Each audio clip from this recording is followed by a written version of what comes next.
amazing screens, so I'm hovered over this laptop. So if I'm a little clunky with sharing, please forgive me, but we'll get through this together, right? All right, let me get this going here. Amazing. Okay, fantastic. So as Liz mentioned, my name is Amy Silvis. We can go ahead and get shared here. All right. So one moment, guys. Sorry, just a little clunky. Okay, so we'll get back to the first. You get to see the whole presentation up ahead. So, all right. So who am I? What am I going to talk to you all about today? I'm going to talk to you about market research. So I give you a little bit of background about myself. Again, my name is Amy Silvis with Silvis Capital. I live in Los Angeles with my husband, Joel. I love to travel internationally. If you follow me on LinkedIn at all, you see that we love college football as well and are very often at those games. As mentioned, I invest in the commercial real estate space with our investor partners in emerging markets throughout the United States. We have almost 1,200 units of apartments under management and 208,000 square feet of flex industrial space and almost 170 million of assets under management. So just a little bit of background about who the heck you're listening to today. And I am incredibly passionate about market research and how it can impact those of us who invest in real estate. So I did want to give you a little bit of background. I wanted to talk a little bit about mindset as well. It did take me 10 years to get to the GP side of real estate syndication. So if you are someone who is trying to get into this space, maybe you've got your foot in the door, it's been a little bit of a slower journey than you anticipated. I just want to encourage you that, this path to financial freedom, to lifestyle design, whatever your goal is through being in the real estate space, it sometimes isn't a complete straight line or straight up. Sometimes there are zigs and zags and those things. And I just want to let you know, if I can do this, truly anyone can. This is actually the picture didn't show up. Darn. Okay, well, the picture is supposed to be of me wearing an N95 mask. I was born with cystic fibrosis. If you're not familiar with what that is, it's a genetic illness where I was supposed to only live to be about 10 years old. That was the lifespan in 1981 when I was born. I'm 42. I cover up my grays, but you can definitely see my wrinkles. I had a lot of things going against me, and I don't share this to brag. I don't share this to, bring a tear to your eye, but, we all have obstacles in this life, right? None of us gets through this lifetime without some sort of a struggle. And my path definitely hasn't been, all rainbows and unicorns, but I think through all of us sharing our stories and helping us connect with each other on a personal level, we can gain encouragement on our path and on our purpose. So just wanted you to know a little bit about my background. All right, so let's talk more. Why am I so passionate about market research? In real estate, I think a lot of us, if you've been through some of the guru programs or, maybe you've just kind of dabbled in this space, you've considered, hey, I live in a certain place. Should I just invest in my backyard? What should that look like? Well, I want to tell you that this market research game, aside from kind of what we do with our individual properties and our investments, the market itself can act like the water. I'm out here in San Diego, California. This is a perfect graphic of a rising tide lifts all boats. So despite your business plan for your property, whether it's multifamily, whether it's industrial, like I also do, or any other commercial real estate, you have a business plan, you'll execute that, right? That's what you do. But the market can also lift your property and give it appreciation regardless of your activity with the property, if that makes sense. And I'm pretty casual, so we'll leave time for questions at the end, but if I'm saying something that you want more clarification on, feel free to put it in the chat or chime in. I'm happy to make this interactive. So there are two types of appreciation that I want to make sure everyone understands. It's this concept of forced appreciation and natural appreciation.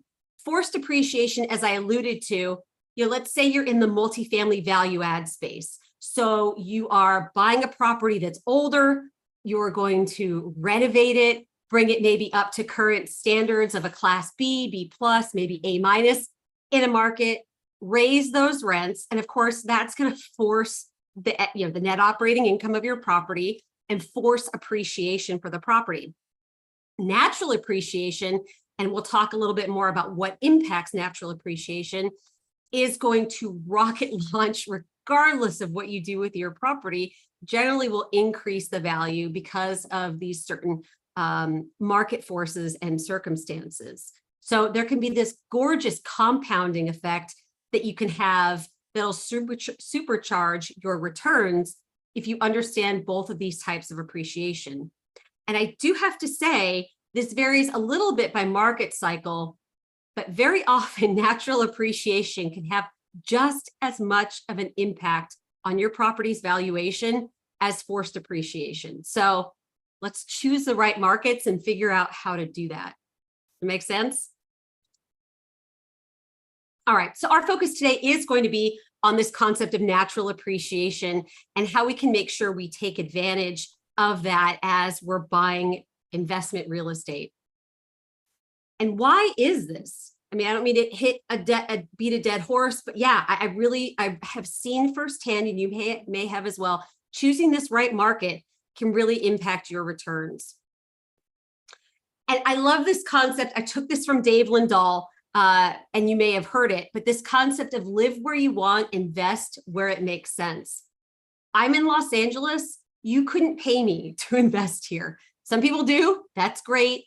But the concept of real estate investing and taking advantage of this market research and really making sure we maximize the returns that we get for our investments means that it's probably a good idea to spend time doing market research and choosing the right market to invest. You may not live in the geography where it makes the most sense, and emerging markets change all the time, right? So, you're probably not moving all of the time to chase these emerging markets, but that's why economies of scale can be so great and helpful. They can really allow you to invest, again, where it makes the most sense.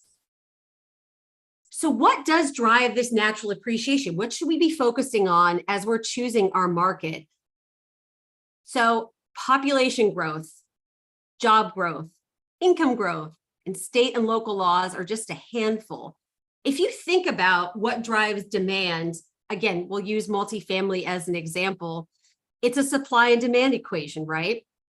And unless you're building, unless you're in construction and you're building new units, we need to focus on the demand side. So if there are more folks moving into an area, if jobs are growing and doing a great job of growing income for people that live in the area, and of course, if state and local laws are business friendly and amenable, then all of these things will really do a superb job of driving this natural appreciation above and beyond the work that we do in our strategies, in our business plans for our properties.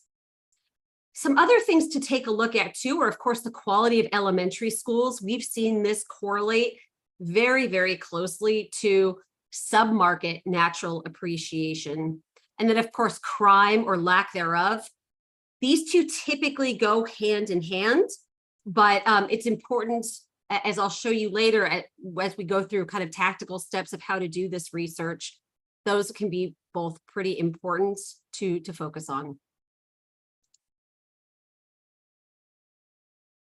All right, so this is a spreadsheet that we put together every month to do market research and to understand what is going on in our markets. And I'm not saying that you have to, but you can really get pretty nerdy and get together quite a bit of data to understand what's going on in a given market.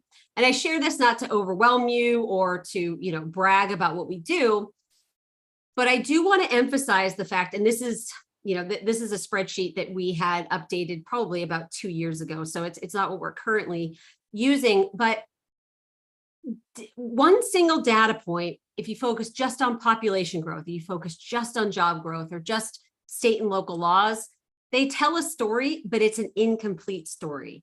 we have found the most success with our properties that have benefited from natural appreciation and predicting these emerging markets in the United States by compiling these data points together and looking at them in a combined way to really see these trends. Now, no market is going to hit every point perfectly, right? That's simply impossible. But you will see very consistent trends and patterns when you take a look at this data consistently. I'm going to look at the chat real quick. Okay. Oh, no kidding. 3 kids with atypical. Yeah, no kidding. Okay, wow. All right. So I want to dive a little bit more deeply into what resources we use. And the vast majority of the resources we use for our market research are free. It's really cool. So I want to show you all tangibly what you can do today to either evaluate the current market that you're in, evaluate a market that you may be considering going into. So this will really make it easy for you all. So I'm just going to close this. We're going to look at websites together, and we can walk through this. So let me go and share my screen again. Okay. How many of you all have heard of the Milken report, the Milken Institute report? If you haven't, it is incredibly powerful. And all you have to do is just Google Milken Institute best performing cities. They typically update it once a year, and they do a great job at a great amount of analysis compiling all this information. So let me show you how I use this and what this looks like. And Liz, how are we doing on timing? I'm just chatting away, completely unaware of how much time has gone by. Just let me know if I'm coming close. It's like 2 hours. Yeah, left. I would say about 20 more minutes or so, and then Perfect. QA. Good. Okay, cool. 2 more hours. I like the way you think. All right. All right. So this report is completely free. Let me zoom in a little bit just in hopes of making it not so much of an eye chart. Okay. Hopefully this is a little bit more helpful. All right. So you've got an executive summary, blah, blah, blah. That's all great. Okay. Very good. So what I want to understand, this gives their best performing cities, and I'll show you how they rank them. That's nice. The best performing cities are interesting. What I want to understand is the change. I want to see the trends. So the Milken report looks at larger cities and smaller cities. And what I'm trying to understand is who are the movers and shakers? What's changed the most over the past few years? So in this report, the lower the number, the better. So if we've got, so we want to understand, this is 2023 rank versus 2022, what specifically has changed? So they do this obviously 16 to 3 is a -13, not a positive, but whatever, that's how they arrange it. So we want to look at the highest change number. So let's look, for example, here, Nashville would catch my eye because out of these tier 1 large cities, you can see Nashville was ranked 25 and 22, and now it's ranked 4 and 23. And again, the lower the number, the better in this metric. The absolute numbers are interesting. They're great, but who is changing? Wilmington, North Carolina, 14 points. That's a big jump. So I hope this is making sense in terms of the absolute numbers, but also the change is what I focus on. So small cities, same thing. You're going to see a lot more movement in this area as well. So we can look at the villages in Florida. I mean, huge move. Not surprising, baby boomers are aging. A lot of folks move to Florida. Maybe not necessarily a place you want to invest in, but maybe something to look out for. Burlington, another North Carolina city, 22. I'm not going to try to pronounce this city in Washington. Prescott, Arizona, very, very interesting. Another Florida, Punta Gorda, and Missoula, Montana. So how are they coming up, though, with these rankings? So we can go through a bit more. And of course, we want to make sure that what we're looking for in our investments and in our cities aligns with how these folks at the Milken Institute are ranking these cities. So they're looking at trends of employment here and wages reflecting general market conditions.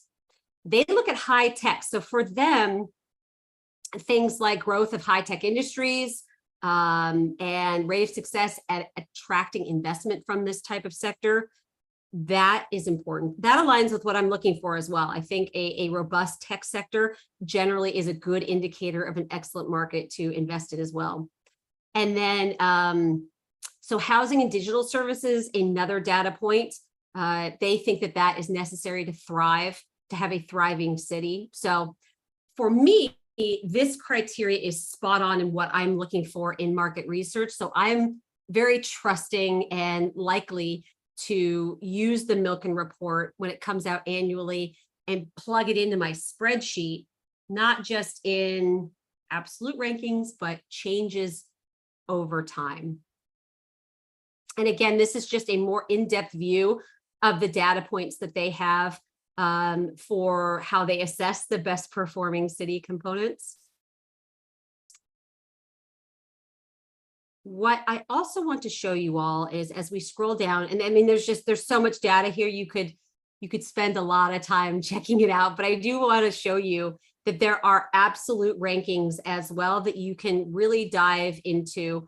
And I love that this also shows the biggest gains overall. So previously they were showing the top ranked in absolute terms and how much those had changed. This highlights the largest movers and shakers. So Asheville, North Carolina doesn't surprise me. Vegas doesn't surprise me. Myrtle Beach, a lot of folks love that work from home and being able to be in that nice area. So let's continue to scroll down. And I just want to make sure you all see these. It's a big report. Sorry for the whiplash scrolling here, if I can get my hotel internet to move. But there we are. There we are. Okay, so you can dive deep again if you're interested in understanding these exact data points that go into the ranking. You can see where each ranks if you prioritize some of these rankings more than others, like wage growth. If you feel, as I do, that that's incredibly important to a value add multifamily strategy, you can go and hit on that and see, you know, San Jose. Okay, not surprising that they've got pretty robust wage growth. Reno, Nevada, ranked number 2 out of these small cities. So I think you're getting the idea. You can really dive in and nerd out on some of this data as you choose. Oh, Liz, thanks for putting that link there.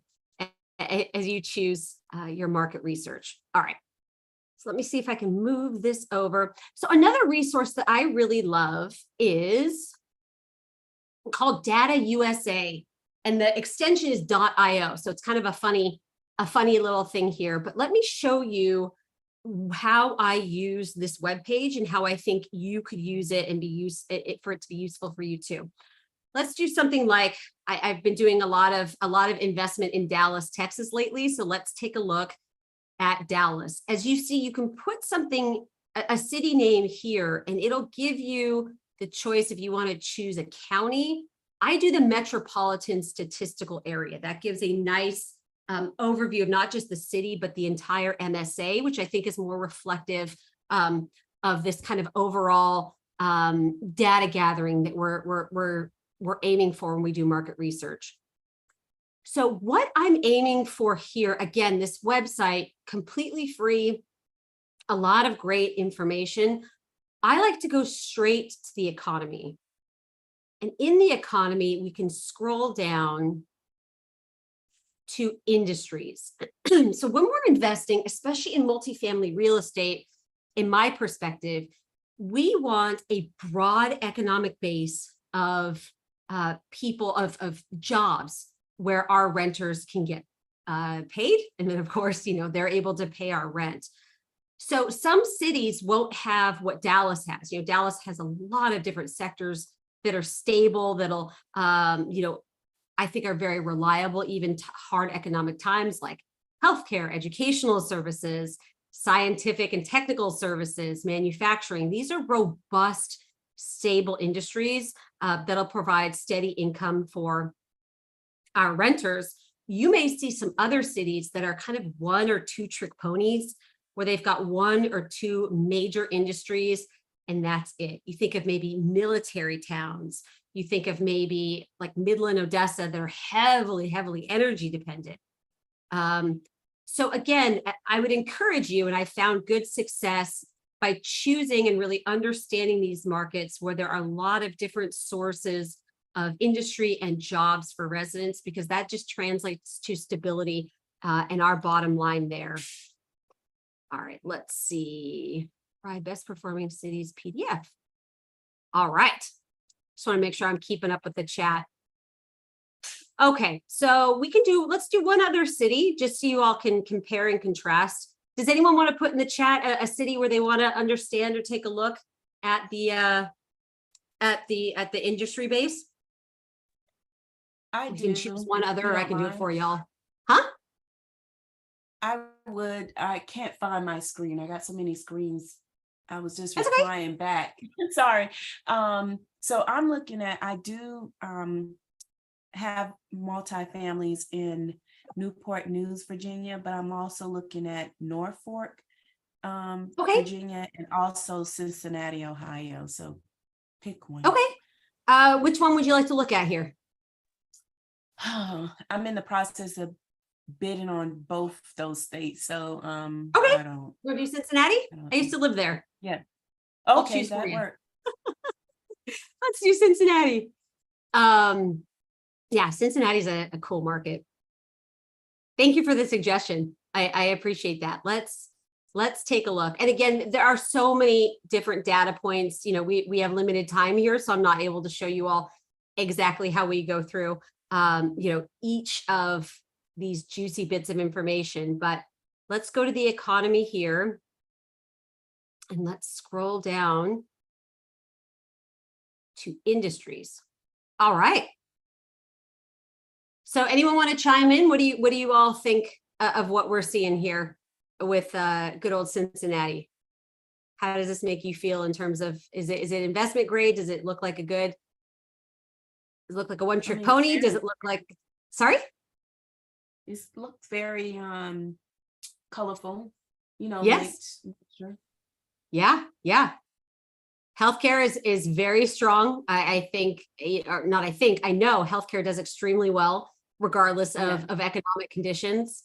Manufacturing can be fantastic. There's a lot of onshoring coming from overseas. I think we all saw the vulnerabilities in our supply chain during COVID, and the Midwest is definitely benefiting from manufacturing growth. Professional and scientific and technical services, very, very strong. So yeah, this would definitely get a thumbs up from me. Very, as you mentioned, colorful, not a one-trick pony. I think all other things equal, of course, you know, there's other things we need to look at for Cincinnati, but just for in terms of economic base, I think this looks robust. So this is 2020 data though? Mm-hmm. It is. Yep. Okay. Does that matter that it's 3 years old? Yeah, so the census happens, as you know, every 10 years. And to get, this is kind of the cadence of this data. So yeah, nothing's going to be typically up to date for the year. Population, you can usually get a nice estimate, but these things typically don't change all that quickly or all that dramatically. It's a really good question. So I feel very comfortable. Yeah, Liz, you got a question? Yeah, I was just curious, this 1 year growth, 0.602%. Can you kind of frame that for us? What would be a good number? What's a range to look at there? What would be considered low? This 0.602% 1 year growth. Could you just frame that for us? Yeah, forgive me, where are you finding that growth? Right next, it says 1.1 million value. This. On the left-hand side. Yeah. So this you can get more real-time information on. This is economic growth. So yeah, I am more concerned with the data points of what's the current unemployment rate, what's the population growth. I don't see as much of a correlation with economic growth per se, especially exactly to the point that was made earlier. 2020 was COVID. There's not a lot of reliable, a lot of things were in flux there, but we can get real time today, this month, from the Bureau of Labor Statistics, what the unemployment rate is. And Google, believe it or not, with a simple Google search can actually give us, I think they're up to 2022 level population data. So that I would feel would be much more reliable. I would use the right side of the screen and kind of what industries there are instead. Does that help?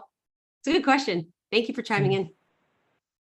Cool. Just to add on to what Jeff said, let me turn on my video here.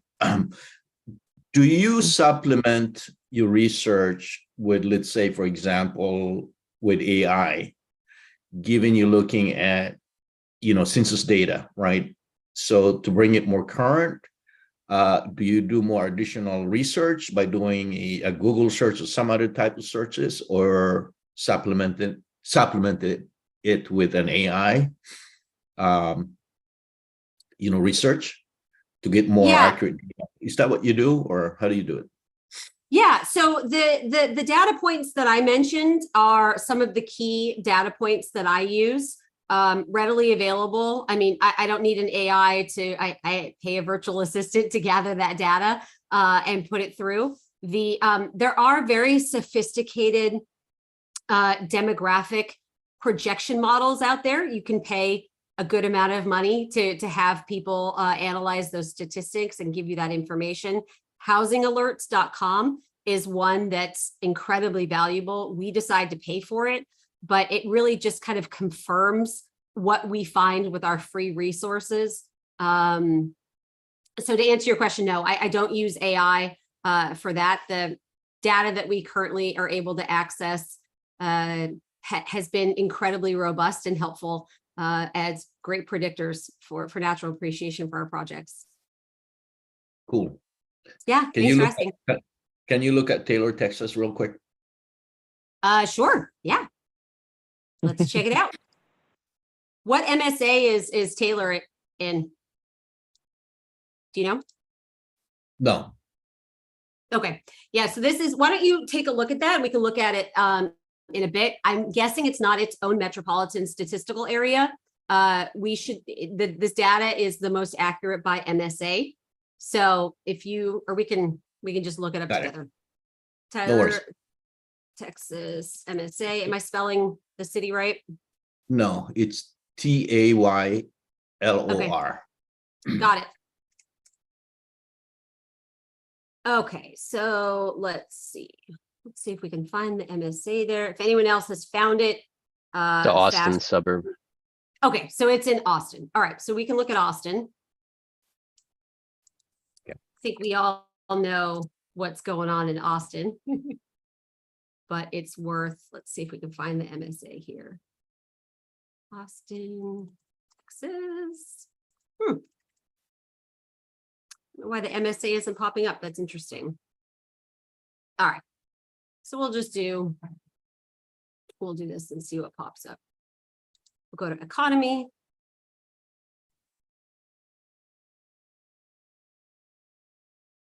There we go. All right. So very dependent, as we're not surprised, by UT, right? UT is located in Austin. So college town makes sense. A lot of other elementary, secondary education. So that's a pretty large part of the economy. Some tech as well. Engineering makes a lot of sense. Restaurants, yeah, makes sense for a college town. So yeah, I mean, I think we all know Austin is fairly robust. Is it in a bubble? Is it too heavily dependent on, a bunch of annoying Californians like myself that are refugees into Austin? Only time will tell. But does that answer your question? Yes, it does. But it kind of put it in context for me, specifically in reference to Taylor, Texas, because Samsung is moving there, right? Which is a very huge deal when it comes to Texas. And so obviously the data here doesn't show that. So But in any case, I get the idea. Yeah, yeah. It's this is going back to that spreadsheet that I have, right? Where, yeah, we're not going to take just one data point to make a decision. We really need to understand the holistic picture. Being in touch with the Economic Development Committee, and it sounds like you're very much on top of what jobs are moving in and, you know, how that will impact the market. Very, very smart. Right, right. And I guess that was the core of my question. What sort of supplemental things do you do to enhance your research to get some, you know, real today's data? Okay. Thank you for clarifying. I think I understand a bit more now. Yes, there is some qualitative data, such as, yes, we talk to economic development committees. We do have Google alerts for new jobs that are migrating. We definitely have boots on the ground and folks that, you know, the Better Business Bureau and things like that in areas where we're interested to understand, yeah, what those latest developments are. Incredibly important. Thanks for clarifying. So back to your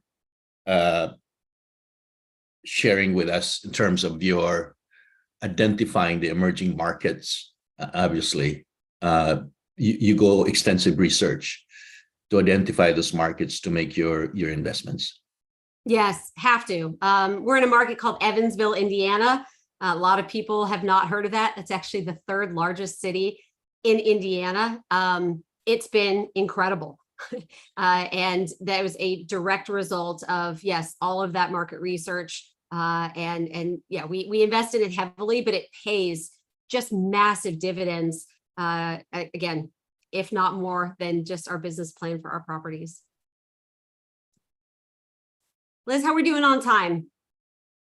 Like 5 more minutes, 10 more minutes? What? Sorry to keep putting you on the spot. 10 more minutes. Okay, cool. All right, let's keep going. Let's keep going. All right. Yeah, and if you need to go a little bit over, if you have a extra 5-10 minutes, feel free. So Okay. we're pretty flexible. Cool. Great stuff Appreciate here, though. Great resources. Oh, Thank you. Yeah, my pleasure. So I talked about Google. Let's check out population growth. This is a very quick way and simple way, but I just want to make sure you all understand. Again, let's do Dallas, Texas together. This is going to be an active exercise. So, all right. So understanding, again, we're not looking at absolute numbers. We're looking at the change. You notice there's a theme here. So I like to look back all the way to the year 2000. So let's say let's call Dallas, 1.288 million. In the latest data is 2021. And in 2000, 1.19 million. So what? We're going to say that's a 10% change. If math just off the top of my head, anyone got a calculator that's able to do that better than I can. That's interesting. But so obviously we want to see a city where population is growing, but is it growing faster or slower than the United States population? That's the key that we've found that's important. So we will Google the United States population, but I know we also talked about Cincinnati, if I can spell it right. Aha. So what's been happening in Cincinnati over the past 21 or so years? 330,000 back in 2000, 308,000. That's a population decline. I'm not saying don't invest in Cincinnati. I'm not saying that, but that's a pretty important data point to understand how your business performs, how your property performs is based on demand, right? Based on folks wanting to rent your units.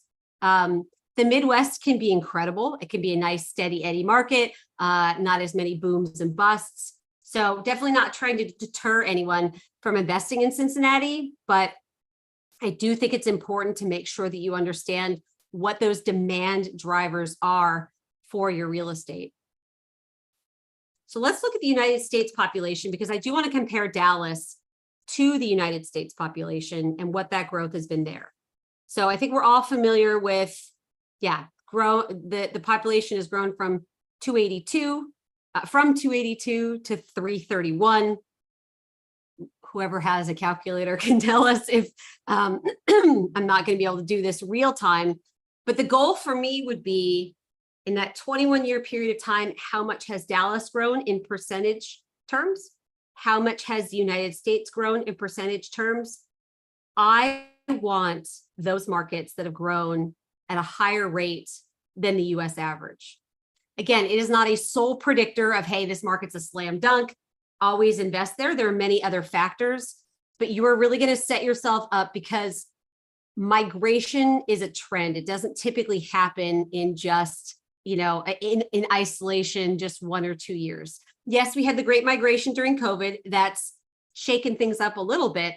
But again, this is why we're looking at a 20-year period of time to understand a longitudinal trend, not just a, just a few year fluke in time, if you will. Let's see what's going on the track. Oh, thanks, Robert. So 17.5% growth, that is the US or that's Dallas? I'm going to assume it's the US, I think. So perhaps Dallas is growing slower than the rest of the United States. 7.6. Perfect. Thank you. Thank you. Thank you. Thank you. So does this mean I won't invest in Dallas? No, but it is a data point. And as I stack up the data points, is Dallas a investor friendly, market? Is Dallas, is income growing there quickly? Are jobs relocating into the market? And we just kind of stack all these up and see this pattern. Do we have a lot of green lights? Do we have, red lights? So hopefully that's helpful in terms of how what we've seen evaluating population growth and how to kind of think through that as well. All right. Another website is city-data.com. So we'll do Cincinnati and we'll do Dallas, Texas. And I'll show you all what we look at here. So again, this data is a little bit older, 1 to 2 years. But I do want to make sure, let me check the chat real quick. Oh, perfect. Thanks, Liz. So what I take a look at here is twofold. The median household income and how much it's changed again from the year 2000, so over 21 years. So I like to understand that's a pretty robust growth. Some cities you may even see negative growth. So again, you can probably plug this into an Excel spreadsheet as you're gathering your data or having your VA do that. But really understanding, is income growing in this area overall, not just 1 year, not just one off, but is there a general trend of income growing? And does that favor what you're looking for in a market? Does that help your renters pay their rent or pay even increased rent? We also see a strong connection of a predictor for a market being robust and great to invest in if we talk about the median household or condo value and how much that's changed over the past 20, 21 years as well. Does anyone know why that might be an important data point? Does anyone have a guess? I'm going to call on you. No, I'm just kidding. So you're saying, why is it important that we see in 2020 that it was 87K, like 21, it was 267. To me, yeah, that just says that there's appreciation and a positive appreciation in the properties. Yeah, you're spot on. And to stack on that, areas where incomes are growing, where population is growing, values of single family homes are going to increase. And that's a great indicator for what we're looking for in multifamily as well. So if we understand, what are our sources of renters? Some of them are renters by choice. Some of them are renters by necessity, right? The renters by choice are always, they're going to be there. They've decided for lifestyle reasons. They've decided for, maybe flexibility, whatever, hassle factor. They're just going to rent by choice. But those who are renting by necessity, some people may be priced out of the market to be able to buy a home. Now, again, I'm not saying we're going to go, from a values perspective, it's a great idea to go into a supply constrained market and jack up rents on people because they've got nowhere else to live.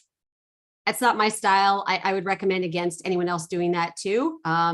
We can make money in a way that doesn't, mess with people's lives.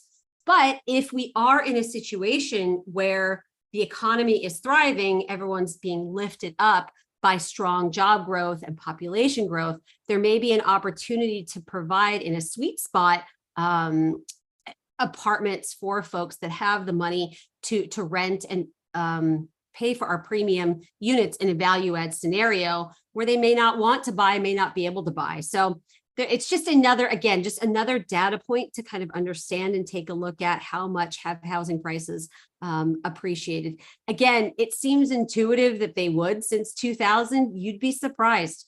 Some markets, not so much, not very robust. And again, not a deal breaker, but just something to think about. So let's look at Cincinnati real quick, just for fun. I hope you all don't feel like I'm picking on Cincinnati. Definitely not. Just, two very different. Helping me out, but Okay. the property that I'm looking at is right by the university, the main university, and not too far Okay. from the zoo and hospital. So it's a good catch. Yeah. It's just when it deals with construction, and I don't live in that area, getting to know people, that's that part. Yeah. Makes a ton of sense. It's there are a lot of factors, right? There are a lot of factors that go into what might make a good market. So let's take a look at household income growth. So as you all can see, this is a little bit less than the growth that we saw in Dallas. Again, doesn't mean that we shouldn't invest in Cincinnati. It's just another data point to kind of consider what might be an attractive market. So we look at about 30,000 in the year 2000, 43,000 in 2021. It's growth. It definitely is, but maybe not as robust as what I would hope for or would look for in a market, all things equal. Again, all things equal. And housing value too. We've come close to, or just a bit over doubling, but not quite there. So again, indicators of a bit more of a steady eddy, maybe not as robust market. All right. So what do y'all think? I think we've hit a bit of our time here, but I would love to take questions. Obviously, I could talk about this forever, but I will give to Liz's prompting. I will give you all my how to get in touch with me, and I actually have a challenge for you all as well. So let's wrap that up real quick. So you can take a screenshot of this. These are some of the resources. I understand that there'll be a recording as well, so you all can take a look at that there too. So don't feel like you've got to rush to do that. And I do have a challenge. So I would love for you all to use each of these 6 free resources to analyze your current target market. We did a little bit of that here, but go through the exercise. You may be surprised at what you see. You may be delighted. And I just think it's worth the time to be able to make sure that you're investing in the place that's going to give your hard-earned money, your investors' hard-earned money, the best possible return that it can get. If you'd like to reach out to me, I'm super active on LinkedIn. I post every single stinking day. I love to give education. I love to add value. Your comments, your questions are always welcome on LinkedIn. And then, of course, I can be reached at silvascapital.com if you'd love to continue the conversation or have any other questions outside of what we talked about here. But yeah, open to questions. Happy to hang out as long as you all need me. Oh, thanks, Mom Mitchell. That's really cool of you to say. Yeah, I just got to get active on. I'm on LinkedIn. I'm just horrible. I'm horrible with all these social media stuff. I can't keep up. It's a lot. It's a lot. LinkedIn is a whole other thing. I actually teach a course on how to raise capital on LinkedIn. LinkedIn, if you're going to choose one social media resource, I would go to LinkedIn. The average income of the average user there is significantly higher. People are looking to do deals, network. So if you're overwhelmed by Instagram, Snapchat, TikTok, all of that, hang out on LinkedIn. There's a huge real estate community. People are abundantly minded. They're doing deals, they're networking, all of those great things. So come hang out with us. We'd love to see you.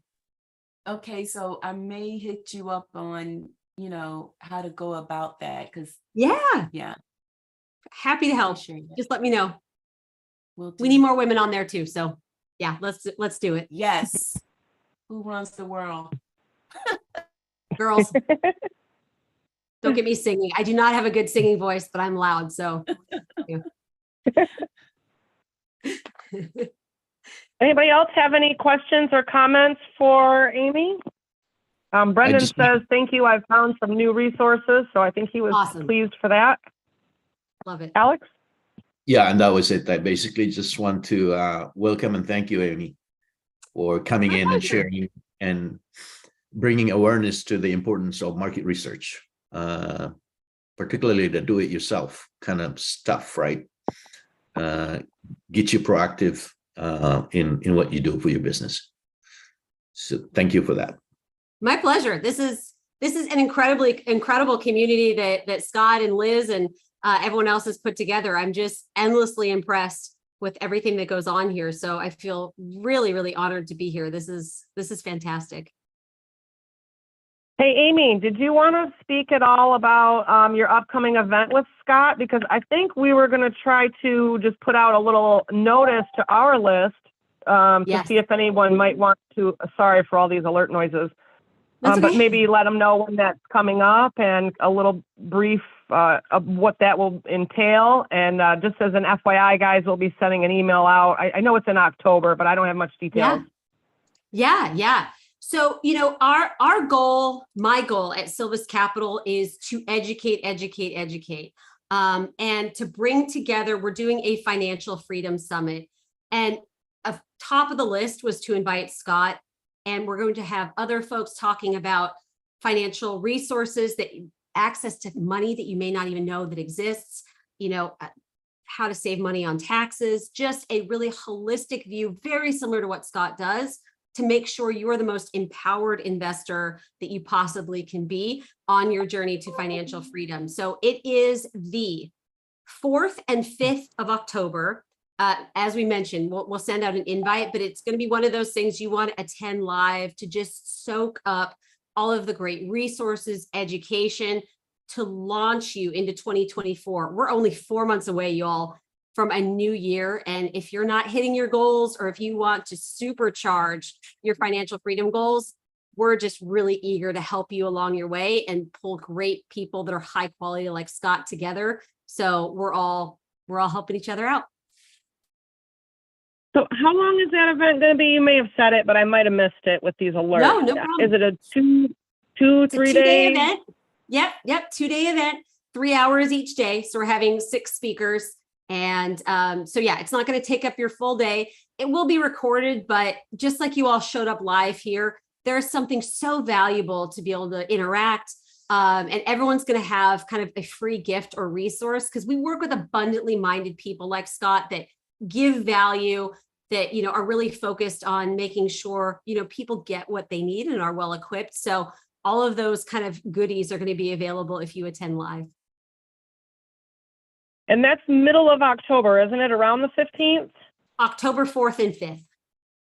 Oh, 4th and 5th. Okay, even Yeah. faster. All right. So Yes. I know Thanks, Liz. Tammy is going to be reaching out to you about sending an email. So that will kind of close the loop on what I'm mentioning here. But I just wanted to let you. folks know, because your information was so valuable, I think, to them, especially being that, they're entrepreneurs and they are doing a lot of this on their own. And so to be able to kind of guide them to some resources that they find helpful, I think that was just great. And I'm sure your event is going to just be a smash in October. So hopefully we can get some of them to attend that as well. Thank you. You all, I love how like-minded we all are in terms of providing value and just creating communities. There's there's nothing like it. So I feel really fortunate to be able to partner with you all on that. Thanks, Liz. Great. All right. Does anybody else have any maybe final comments or feedback for Amy before we wrap things up? Nope, I'm gonna just do better with attending. I started off good 2 years ago or year and a half. I forgot. I swear these years go by so fast, but I will do better. This was Grateful you're good. here. This was excellent. Yeah. Great to meet you. I look forward to keeping in touch. Yes, thanks. Yep. And then for any of these recorded replays, guys, I usually have them up in the vault by Friday. If you go down to where it says calls and then investing calls, you'll see all of those. I think we've got like almost 80 different presentations just in that space alone. So there's just an abundance, a word you've used a few times today, now it's stuck in my mind, an abundance of resources there for you guys. So if you haven't joined the vault, please do so. And again, thank you, Amy. Any parting words or? Yeah, I just appreciate you all taking time out of your day to level up and make sure your investments are performing the best way they can. Liz, you're amazing. Thank you so much for getting all this together. And if I can ever do anything else to help you all, let me know. Thanks again. Thanks, and enjoy your vacation time in San Diego. Be safe. Yeah, thank you. Thank you. Thank you. Talk to y'all soon. Take care. Bye. Have a great week, guys. We have Scott up next week, so I hope to see you all here.